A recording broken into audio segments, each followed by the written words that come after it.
Oh dear. Yes. Happy memory when I was a child. I go to primary school. I am happy. I don't know why. When I was going to primary school, I feel like the most happy every day. Because probably I was just playing with my friends every day. No need to worry about anything. We usually hang out a lot after school. So like my time is all accompanied by other people or parents or friends, like all day long, like until like maybe I have like 2 hours alone every day. Being with people all the time. Yeah, but it can be exhausting as for now, but before it was really happy. I was nearly born 24 years ago, and I'm born into a family with mixed backgrounds. My mom is Danish and my dad is a refugee from Turkey. He's Kurdish. And I have always been very close to my mom's family. My dad has always told me about his life before he came to Denmark, but I haven't really seen it for myself. So it has always been like when you're reading a really good book and you visualize everything. Okay, so there's this Children's Day, International Children's Day. It was, I can't remember which year it was but it was in primary school. I was in second grade. It's a huge thing in China. That day I had go to school in the morning, and the school had organized some kind of funny, like fun things for us to sit together and watch some show and performance.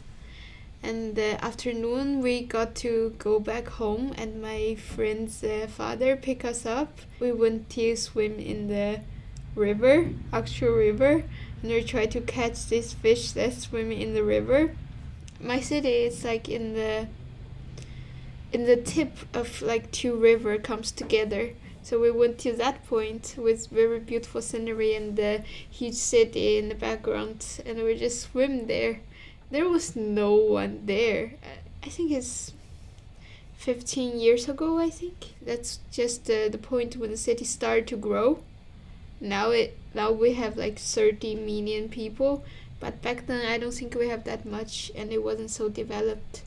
And then my grandpa picked me up. He bought me a chicken. We just walked along the road we usually walk, but there was Children's Day, so the vibe was different.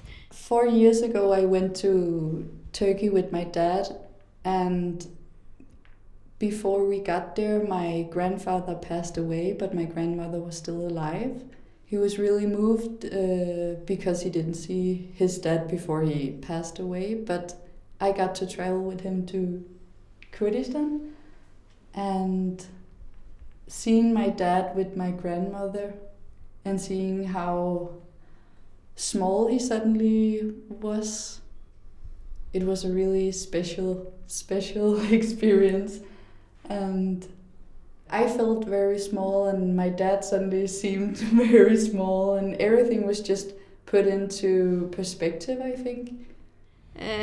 It's just full of happiness and cheerful things on the street. And there's this cultural palace, we call that. It's where the children study paintings or like any instrument that they're interested in. And outside there's this guy, he's selling chickens, and those chickens in all kind of color.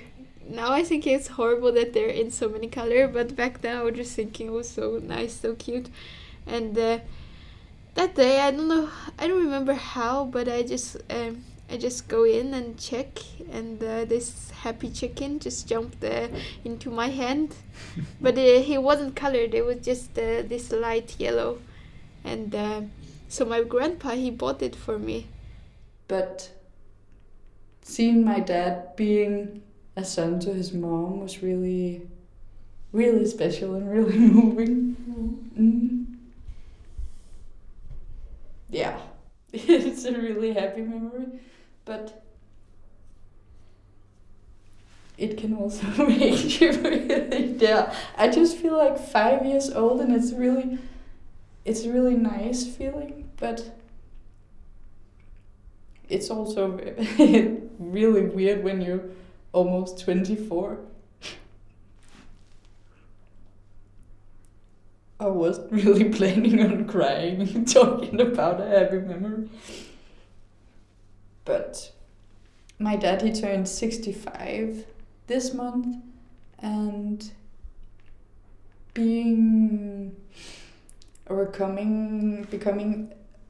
older, it just make you think about things and think about what you're gonna do with your life, and I think it makes you think about what you have done earlier and what got you to the place that you're at, and I think he reflects a lot in his mom. So that was really, it just made a lot of sense for me to see him with her. Even though I didn't speak the language, I didn't get anything of what they were saying, but the verbal language between people can also be really, really moving, and I think that's something special you have with the people, maybe not a mother, but someone else who takes care of you. It's not a verbal language, it's just a physical language, and you feel very embraced. And I think I had the same feeling going to Turkey, because I met like half of my family, which I've never seen before, and they made me feel so welcome, and like we have seen or met each other for met each other a lot of times. And we went back home, and I just started to spend time with the chicken. I designed its house, and then I take him for a walk and stuff. I was really happy. Did you have a garden where the chicken could stay? No, we live in an apartment. It was horrible. He shits everywhere. Okay. Yes, but it was really fun. So you didn't have the chicken for long? Well, that's a sad story. Should I tell now? You can also tell a sad story. Yeah. Okay, so the other day I was preparing a box because I learned how to ride a bike. I was just gonna go drive him out so for him to enjoy the wind and the beautiful sunset. And my mom is like accidentally trying to get him from the room to the balcony, and she actually kicked it, and they actually died. No. Yes. Your mom kicked the chicken and it died? Yes, but it was accidentally. I was very sad and angry that day. I was just screaming and shouting at her. Yeah, I understand. Yeah. And I made a tomb for the chicken. Wow. How did it look? It was quite crappy if I look back, as I was little. It was just made with paper. Okay. But now I do understand why my mom doesn't want me to have pets. I get very, very aggressive back then when the chicken is died, and I was just angry for a few days. More than a few days. Like total anger, full rage. I shout at her every day. I forgave her, but now I realize she wasn't doing it intentionally. We all love the chicken. But she still owed me a chicken though. So I said, I'll buy you next time. Never came. How did this kind of new experience, you said that you kind of then thought about how your life was before and how you want the future to be, you know, how did that impact you? It's really important for me to see that side of my family or that side of me like a real thing, and it's not just a fantasy thing where things are like that in that part of the world. I need it to be a part of my life and my present here, wherever I am, I think.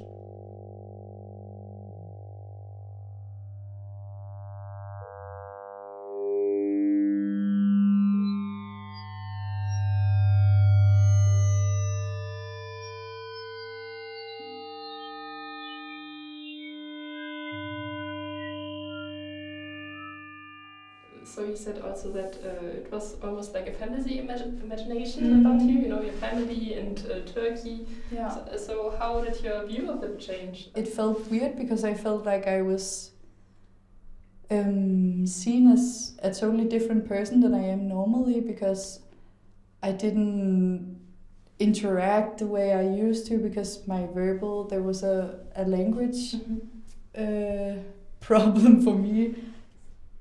I just felt so naked and not unsafe, but insecure, I think. Actually, it felt weird, and I was full of anxiety. And when you're in a place for several weeks and the adrenaline just keeps on coming to you in the morning, and when you have to sit down, or it's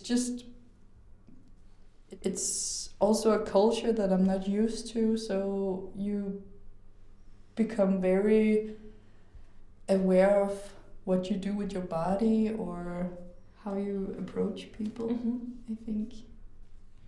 And one time I bought another one, she gave it away to the janitor. I know that was a kind line. She said my chicken jumped off the building.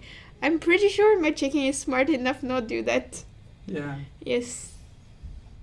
Because when I went back home, I asked, where's my chicken? Where's my chicken? My grandpa and grandma is at home too, but they're like not very happy about lying to me.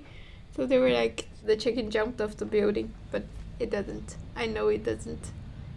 It was dead smart. Did this kind of intimate experience also impact your relationship with your father? I could imagine that for him it has been weird for all these years just to have made this family with my mom, of course, and not having any of us seeing like where he comes from, or so. I think it was really important to him also to see, like, or to show me what really like created him. It was really interesting and beautiful and scary and all the things. And did you also see similarities between you and the rest of the families? Did you kind of have similar characteristics, or?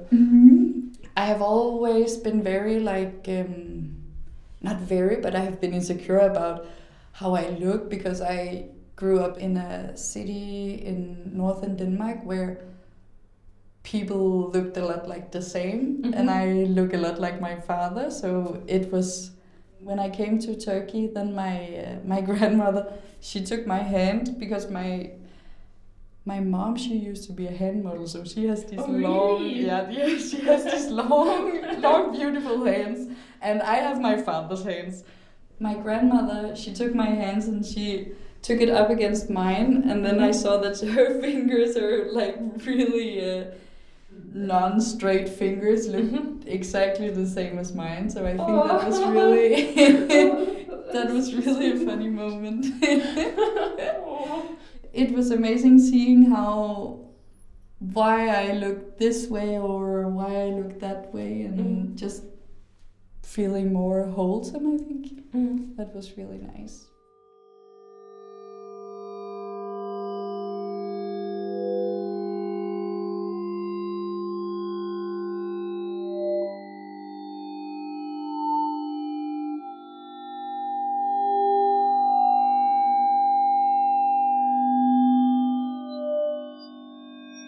It's a really important thing for people to know where they come from, and I have looked a lot into inherited trauma as well, because some things that your grandparents or people before that experience that can go through you. I mean, some belief, I think that's real, and I think it's really nice to hear like the history of what your ancestors has been doing or went through, and how it can create you as well, and how you are like touched by it in some way, I think. Do you still want to have a chicken now? Yeah, but the point is that we have to have it at a very early stage, that so she would recognize, or he would recognize me as a mom, so he would follow me. But you have to do it at early stage, otherwise it will just shed everywhere and not listen to you, and the and the making awful noises all the time. Yeah.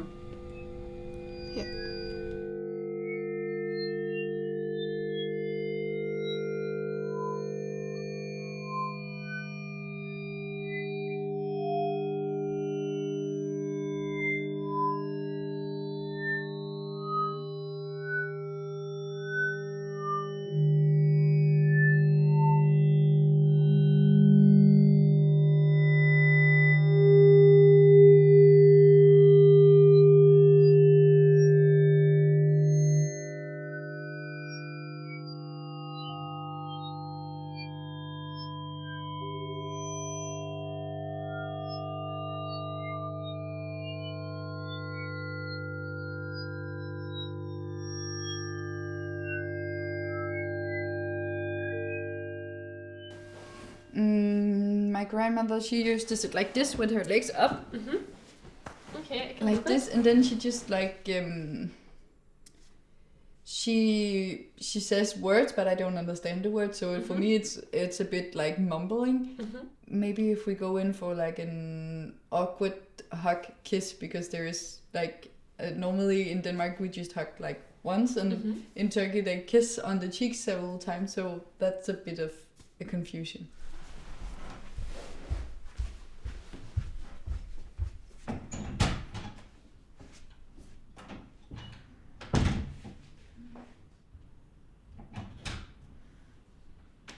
Hej. Hallo, na? Goddag. Meine liebe Enkelin, komm her! Wie schön, dass du endlich in meinem Haus bist. Det er så selvfølgelig. Komm, komm, setz dich bitte hin. Må jeg sidde herinde? Ja, Skal jeg sidde her? ja, hier setz dich hin. Hast du heute schon was gegessen? Jeg forstår det jo ikke helt, men det er virkelig dejligt at se dig. Ja. Har du det godt? Godt? Altså sådan, er du frisk og... Mein Gesicht? Ja, jeg ved ikke, hvordan jeg skal sige det. Om du er glad? Oh Gott, ich weiß leider nicht so genau, was du meinst, aber ich bin froh, dass du hier bist. Ja. Hast du schon alle kennengelernt?